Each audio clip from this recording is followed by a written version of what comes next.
Ya, assalamualaikum warahmatullahi wabarakatuh. Kembali lagi dengan saya Nasrullah dalam pembelajaran biologi berbasis internet. Sekarang kita akan mempelajari materi tentang sistem peredaran darah.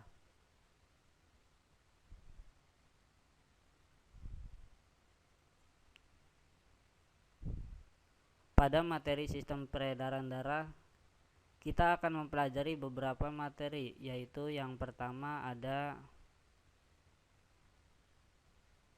pengertian sistem peredaran darah. Yang kedua ada darah dan fungsi darah. Yang ketiga ada komponen darah. Yang keempat ada alat-alat peredaran darah. Yang kelima ada mekanisme sistem peredaran darah. Dan yang keenam ada kelainan sistem peredaran darah. Pengertian dari sistem peredaran darah. Sistem peredaran darah atau disebut juga dengan sistem kardiovaskular adalah suatu sistem organ yang berfungsi memindahkan zat dari sel ke sel.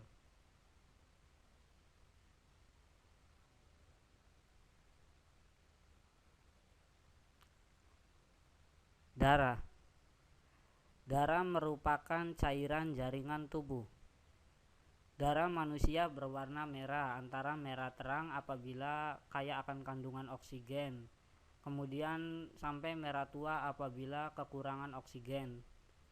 Warna merah pada darah disebabkan oleh kadar kandungan hemoglobin dalam darah. Hemoglobin sendiri merupakan protein pernapasan atau bisa disebut dengan respiratory protein yang mengandung besi dalam bentuk hem, yang merupakan tempat terikatnya molekul-molekul oksigen. Fungsi darah. Adapun fungsi darah yaitu yang pertama ada mengangkut oksigen dari paru-paru ke seluruh tubuh. Yang kedua, mengangkut sari-sari makanan. Yang ketiga, mengangkut hasil dari sisa-sisa metabolisme. Yang keempat, mengangkut hormon. Yang kelima, membunuh kuman penyakit atau sebagai sistem kekebalan tubuh. Yang keenam, berperan dalam pembekuan darah ketika terjadi luka. Dan yang ketujuh, menjaga keseimbangan suhu tubuh. Komponen darah. Komponen darah yang pertama ada sel darah. Sel darah ini memiliki 3 jenis. Yang pertama ada eritrosit atau kita sebut dengan sel darah merah. Yang kedua ada leukosit atau disebut juga dengan sel darah putih.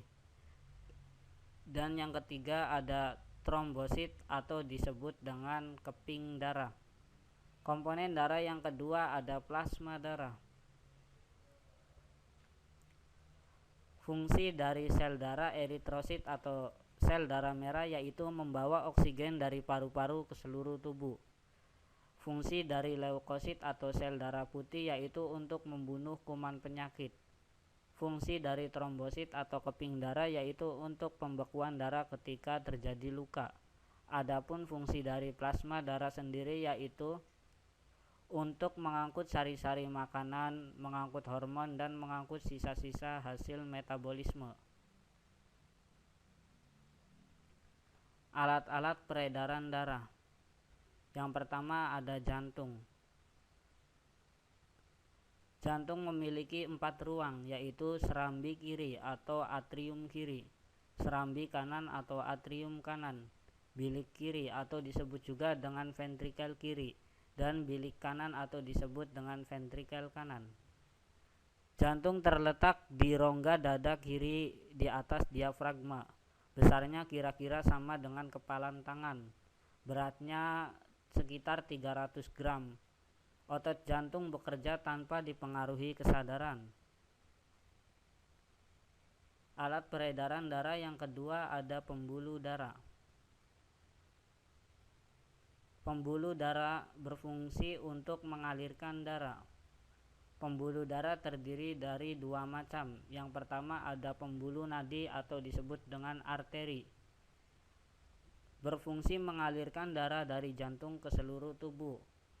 Pembuluh nadi terbesar disebut dengan aorta, sedangkan pembuluh nadi terkecil disebut dengan arteriol atau kapiler.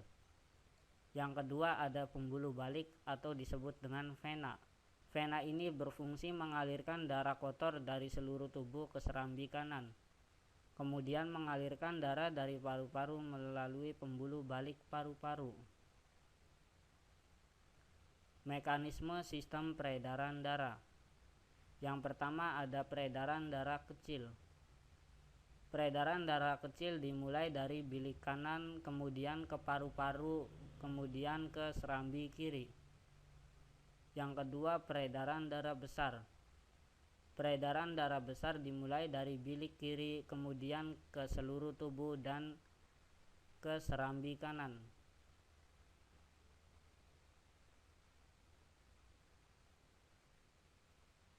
Kelainan pada sistem peredaran darah.